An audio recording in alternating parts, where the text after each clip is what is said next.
This P22B9 repairing video is dedicated to Hyundai's drivers. If your Hyundai is getting a P22B9 error code, this video is going to show you one practical solution to fix the error code at home. Use the Zeus app to scan your vehicle and see the error code P22B9. It means the ECM detects the O2 sensor for bank 2. Sensor 2 has an open circuit for the heater control circuit of the O2 sensor. Here are one of the most practical solutions to fix Hyundai's P22B9 error code.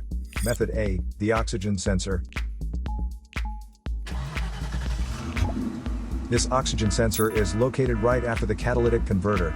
Bank 2 is on the side with cylinder number 2. Sensor number 2 is usually the downstream oxygen sensor behind the converter. Visually check the oxygen sensor's electrical connections, wire harness, and metal tabs for any damages.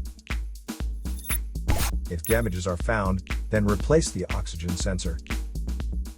If there is no damage found on the oxygen sensor, you would need to take your car to consult professional mechanics. So here are one of the most practical solutions to fix Hyundai's P22B9 error code. After the repair, you can now use the Zeus app to clear the error code. And tap the rescan button one more time to make sure everything is fine with your vehicle. To save more money on car expenses, claim a free engine code scanner at the description link below, or check out the video here for more info. You're also welcome to leave comments below. Our mechanic professionals will answer them shortly. Don't forget to like and subscribe to our channel. Thanks again for watching this video.